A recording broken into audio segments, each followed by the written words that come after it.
மயிலாடுதுறையில் புதிய மாவட்ட ஆட்சியர் அலுவலகம் திறப்பு விழாவில் முதலமைச்சர் மு.க. ஸ்டாலின் பங்கேற்றுள்ளார். கூடுதல் விவரங்களோடு இணைகிறார் செய்தியாளர் செல்லப்பா. வணக்கம் செல்லப்பா, விவரங்கள். வணக்கம் சுபா. மயிலாடுதுறை மக்களின் 25 ஆண்டுகால கோரிக்கையான மயிலாடுதுறை கடந்த 2020ஆம் ஆண்டு நாகை மாவட்டத்திலிருந்து மயிலாடுதுறை பிரிக்கப்பட்டு அப்போதைய அதிமுக அரசால் தமிழகத்தின் 38வது மாவட்டமாக மயிலாடுதுறை மாவட்டம் உருவாக்கப்பட்டது.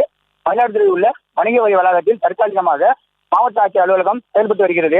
இந்நிலையில மன்னமந்தல் ஊராட்சி பால்பண்ணை என்ற இடத்துல 21 ஏக்கர் இடத்திலிருந்து இடம்பெயர்வு செய்யப்பட்டு 114.48 கோடி மதிப்பீட்டில் புதிய மாவட்ட ஆட்சியர் அலுவலகம் கடந்த 2022ஆம் ஆண்டு தமிழக முதல்வர் மு.க. ஸ்டாலின் அவர்களால் காணொலி காட்சி வாயிலாக அடிக்கல் நாட்டப்பட்டது. தரைத்தளம் மற்றும் 7 மாடி கட்டிடம் பிரம்மாண்டமாக கட்டப்பட்டு பணிகள் நிறைவடைந்துள்ளது. இந்நிலையில இந்த ஆட்சியர் அலுவலகத்தை திறப்பதற்காக தமிழக முதல்வர் மு.க. ஸ்டாலின் சென்னையில் இருந்து ரயில் மூலம் சீர்காழிக்கு வருகை தந்து அங்கிருந்து திருவன்காட்டில் தங்கி இன்று காலை மார்க்கமாக மயிலாடுதுறை ஆட்சியர் அலுவலகத்துக்கு வருகை தந்தார். அவருக்கு மாவட்ட ஆட்சியர் மகாபாரதி மற்றும் எம்எல்ஏக்கள் பூங்கொத்து கொடுத்தும் அமைச்சர்களும் வரவேற்றனர். அதை தொடர்ந்து காவல்துறை அணிவகுப்பை ஏற்றுக்கொண்டு முன்னாள் முதல்வர் கருணாநிதி உருவப்படத்திற்கு மலர் தூவி மரியாதை செலுத்தினார். அதைத் தொடர்ந்து மாவட்ட அலுவலகத்தை தனது திருக்கரங்களால் திறந்து வைத்தும் பார்வையிட்டு மக்கள் பயன்பாட்டிற்கு கொண்டு வந்தார்.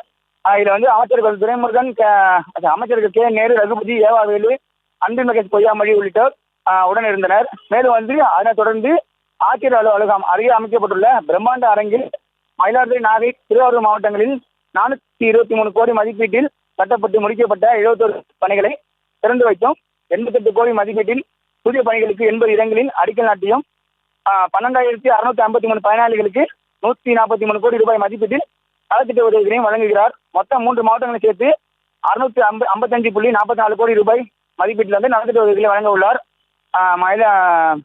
முதலமைச்சர் வருகையொட்டி திருச்சி மண்டல ஐஜி கார்த்திகேயன் தலைமையில மயிலாடுதுறை, நாகை, திருச்சி, கரூர், புதுக்கோட்டை உள்ளிட்ட 8 மாவட்டங்களிலிருந்து 1700க்கும் மேற்பட்ட போலீசார் பாதுகாப்பு பணியில் ஈடுபட்டிருக்காங்க. சுபா.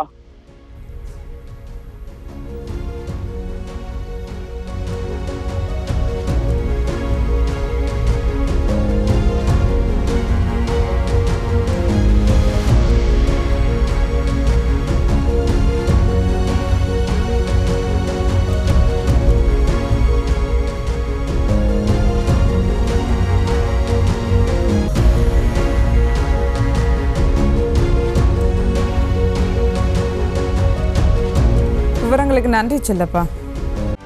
செய்திகளை உடனுக்குடனும் துல்லியமாகவும் தெரிந்து கொள்ள சப்ஸ்கிரைப் பண்ணுங்க.